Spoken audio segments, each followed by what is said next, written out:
Hey guys, ZZ Coasters here. Cedar Point has been building record-breaking coasters for many years throughout the Coaster Wars. However, Cedar Point in 2007 will build a roller coaster that will end the Coaster Wars for the whole world and turn the coaster world around in a different direction.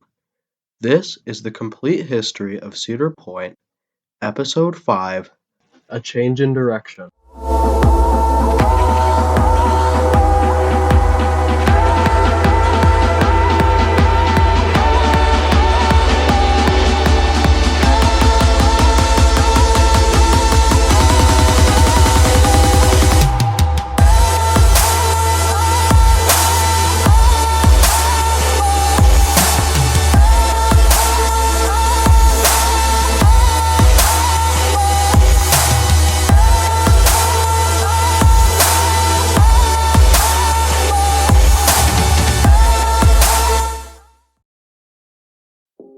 In 2007, Cedar Point would build Maverick, the world's first ever intimate blitz coaster.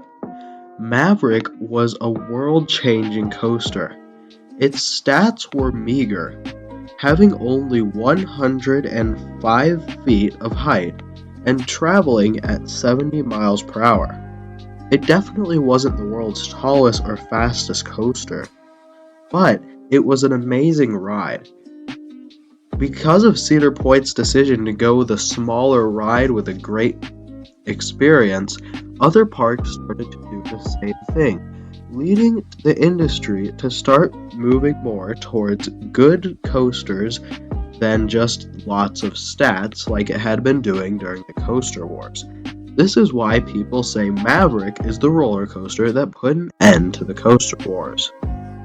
In 2008, Cedar Point would introduce Planet Snoopy, which was a new kids area that was built on the site of the former Peanuts playground. Planet Snoopy consisted of family and children's rides, all of them relocated from Cedar Point's sister park Geauga Lake, which had the year before been closed. The area also included a restaurant, and in 2009, Cedar Point would debut the Starlight Experience, which was a nighttime light extravaganza show with floats themed to the Four Seasons. The attraction costed $1 million and would take place on the Frontier Trail. The year after, Cedar Point would continue to invest in the Frontier Trail with a new water ride called Shoot the Rapids. Shoot the Rapids had 2 drops and lasted 3 minutes through its Western-themed environment. However, it was removed in 2016 following a 2013 incident injuring 7 riders.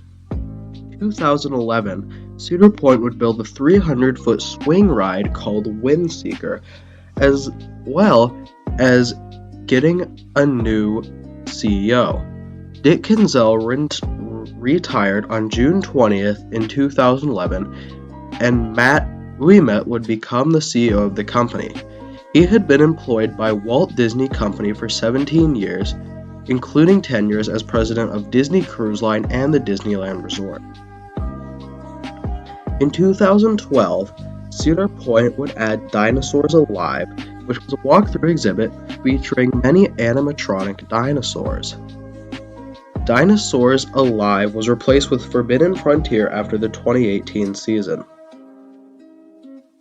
Also in 2012, Cedar Point would announce the removal of Disaster Transport and Space Spiral, 2 popular rides on the beach. Then, 1 month later, Cedar Point would announce Gatekeeper.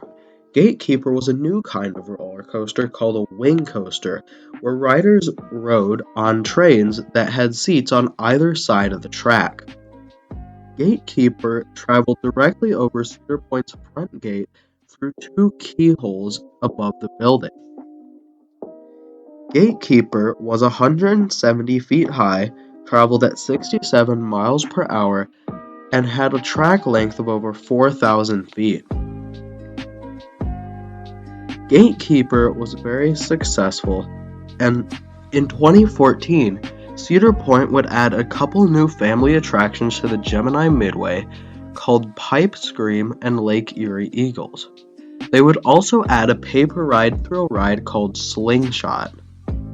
In 2015, Cedar Point would change Mantis by transforming it into a floorless roller coaster with new trains. The new roller coaster would receive a new color scheme and a new name, being called Rougarou.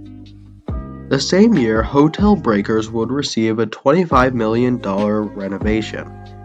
The next year, Cedar Point would again break more records by debuting Valravn, the tallest, fastest, and longest dive coaster in the world. The 223-foot tall ride would bring you up to its max height and then teeter you over the top before dropping you down.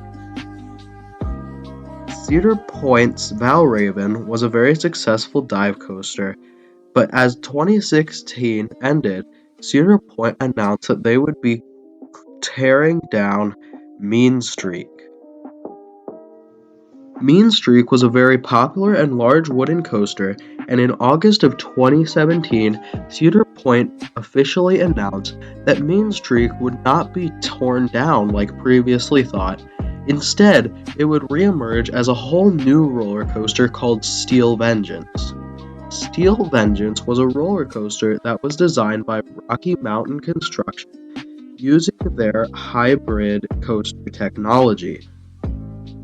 This meant that Steel Vengeance would be a completely different ride from Mean Streak, featuring steel track rather than the wood track that Mean Streak had.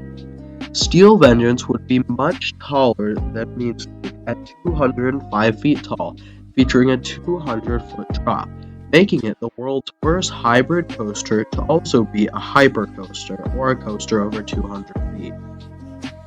Steel Vengeance would be 5,740 feet long, which was over 300 feet longer than Mean Streak had been, mostly because a lot of the elements were much taller than Mean Streak's elements were. The coaster would open in 2018 to rave reviews, with many calling it the greatest coaster in the world. It's certainly my favorite coaster out of any that I've ridden. It's a very good ride. However, just 3 years later, in 2021, something would happen on the park's popular Top Thrill Dragster roller coaster. A piece would fly off of the train, striking a guest in line, resulting in the guest's hospitalization. The ride has not yet reopened, and much of the launch track has been torn out and removed.